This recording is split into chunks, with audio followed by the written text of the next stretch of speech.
नमस्कार साथियों, मैं आपका दोस्त लेखक बिजनेस कोच डॉक्टर उज्जवल पाटनी। साथियों 245 कंपनी, 1 2 3 4 5 नहीं, 245 कंपनियों को मिलाकर इस कंपनी का निर्माण भारत सरकार ने किया।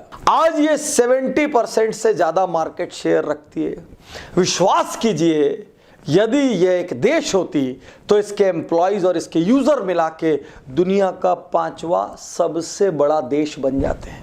और आपके घर में, मेरे घर में, हम सब के घर नाते रिश्तेदारों में कोई ना कोई इस कंपनी का किसी ना किसी रूप में पार्ट जरूर है। ये वो कंपनी है जिसने 1959 में देश की टॉलेस्ट बिल्डिंग बना के अपनी धाक जमा दी, जिसमें 1 लाख लोग सीधे काम करते हैं और लगभग 11.5 लाख लोग इसके लिए काम करते हैं। दुनिया की सबसे बड़ी कंपनीज में से एक LIC, life insurance corporation of India. लोग एक दूसरे से ये नहीं पूछते इंश्योरेंस है क्या, वो ये बोलते हैं LIC है क्या। कई कंपनी 2000-4000 करोड़ की होते हुए भी चर्चा में हो जाती है। 2018 के हिसाब से LIC के पास 15,000 करोड़, कितना? 15,000 करोड़ से ज्यादा की अनक्लेम्ड मनी है, जिसका कोई लेवाल नहीं है, लेने वाला नहीं है। 1956 में LIC आई और 44 इयर्स तक इसको कोई कंपटीशन नहीं रहा, जब तक 2000 में गवर्नमेंट ने प्राइवेट कंपनियों के लिए इंश्योरेंस का बाजार नहीं खोला।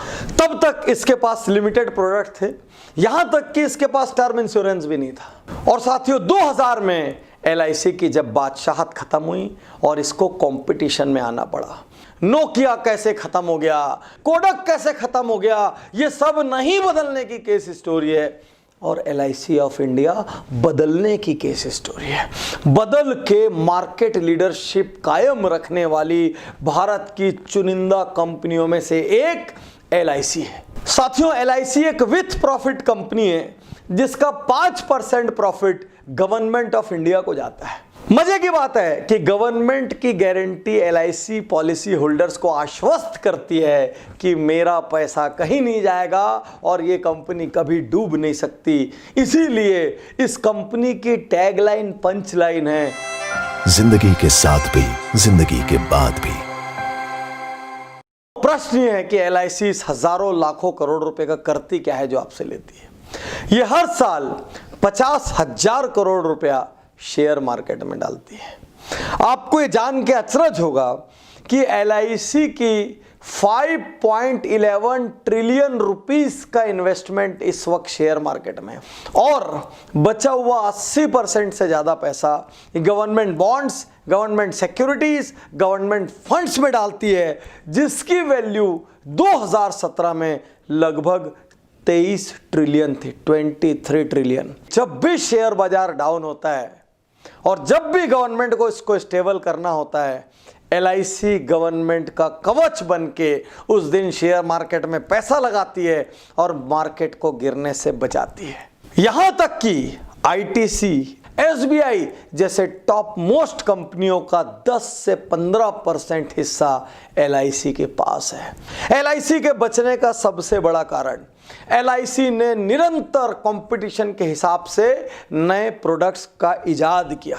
LIC ने कभी भी इस घमंड में अपना जीवन नहीं जिया कि हम भारतीय कंपनी है, हम सरकारी कंपनी, हम तो राजा हैं, हमको बदलने की कोई जरूरत नहीं है। LIC लगातार नए रिक्रूटमेंट्स करती रही। LIC कभी इस भुलावे में नहीं रही कि अब हमको छोटा होना है। LIC ने दिमाग लगाया और अपने इंश्योरेंस एडवाइजर्स का बेस बढ़ाया और बहुत एडवर्टीजमेंट्स किए, खूब होर्डिंग्स लगाई, खूब टीवी चैनल्स पर आए कि यदि आप LIC के लिए काम करना चाहते हैं तो आपका स्वागत है। इस तरीके से लगभग हर गली, मोहल्ले, स्ट्रीट, कॉलोनी, लोकेलिटी में आपको 1, 2, 10, 20, 50 LIC एजेंट्स जरूर मिलेंगे। LIC एग्रेसिव रही। बाकी गवर्नमेंट कंपनीज अपनी लाल फीताशाही की वजह से, मल्टीपल लेयर्स ऑफ सैंक्शनिंग की वजह से एग्रेसिव नहीं रह पाई।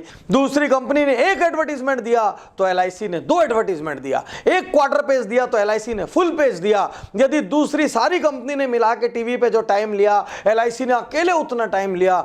जैसे बाकी कंपनियां टेक्नोलॉजी लेकर आई, LIC भी टेक्नोलॉजी लेकर आई। टेक्नोलॉजी के साथ कंधे से कंधा मिला के चलना। अधिकांश सरकारी कंपनियां जैसे जैसे प्राइवेट का कंपटीशन आता है, या तो योजनाबद्ध तरीके से, उदाहरण एयर इंडिया आपके सामने, या तो योजनाबद्ध तरीके से या अनप्लान्ड होने की वजह से धीरे धीरे खत्म हो जाती है या कर दी जाती है। LIC ने अपने एजेंट्स को, अपने एडवाइजर्स को दिल खोल के बांटा, जिससे सैकड़ों हजारों लोग फुल टाइम LIC एजेंट्स बने।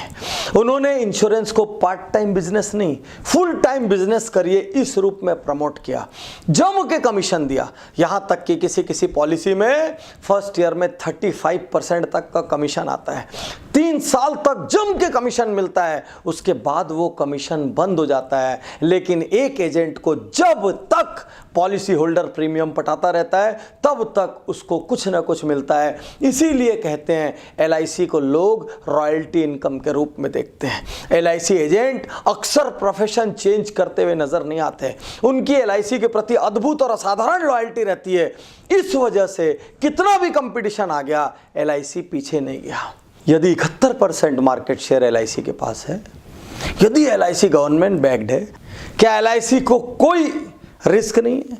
क्या LIC कोई गलती नहीं कर रहा है? साथियों, IRDA के डाटा के हिसाब से LIC अपने कस्टमर्स को रिटेन करने में, उनको बरकरार रखने में बहुत पुअर है। ऑलमोस्ट 37% लोग पहले साल के बाद अपना प्रीमियम देना बंद कर देते हैं। इसका मतलब बहुत बार LIC एजेंट कस्टमर की क्षमताओं को, उसकी ज़रूरतों को ध्यान में न रख के, कुछ भी करके, इंस्पायर करके, गाइड करके, मिसगाइड करके, कुछ भी करके पॉलिसी बेच देते हैं, जिसकी वजह से फर्स्ट ईयर के बाद वो प्रीमियम नहीं पटाते। और कई बार LIC एजेंट्स प्रॉपरली सर्विस नहीं देते। इसकी वजह से कस्टमर को ये याद ही नहीं रहता कि मेरे प्रीमियम पटाने की डेट आ गई है या डेट निकल गई है। यदि ऐसा ही चलता रहा तो कब धीरे धीरे दूसरी कंपनीज LIC के शेयर को खा जाएंगी, पता ही नहीं चलेगा। इस केस स्टडी के 2 हिस्से हैं। एक हिस्सा कैसे एक सरकारी कंपनी, क्योंकि अक्सर हम एयर इंडिया जैसे उदाहरणों को देखते हैं, अक्सर हम BSNL जैसे उदाहरणों को देखते हैं और हम ये मानते हैं कि सरकारी कंपनियां नहीं चलेगी। लेकिन LIC जीता जागता उदाहरण है कि यदि बदलाव लाया जाए तो कैसे कंपनी कंपटीशन को भी सरवाइव कर सकती है। इसका दूसरा हिस्सा यह है, यदि गलतियों पर अभी समय रहते ध्यान नहीं दिया गया तो वो समय दूर नहीं जब धीरे से LIC के पैर के नीचे से भी जमीन खिसक जाएगी और एक और कंपनी स्वाहा हो जाएगी। हम चाहते हैं भारत की शान की लीडरशिप और बढ़े या और ज्यादा कस्टमर फ्रेंडली हो, अपने ज्यादा से ज्यादा कस्टमर्स को रिटेन कर पाए और दुनिया की सबसे बड़ी कंपनियों में से एक बने। तो साथियों, LIC की अद्भुत इन डेप्थ केस स्टडी आपको कैसी लगी? अपनी राय दें। यदि आपका LIC से कोई शानदार अनुभव रहा हो तो भी आप चैनल पर कमेंट कर सकते हैं, उज्ज्वल पाटनी YouTube चैनल को। यदि आपने अब तक सब्सक्राइब नहीं किया हो तो तुरंत सब्सक्राइब करें। शुक्रिया, धन्यवाद, थैंक यू।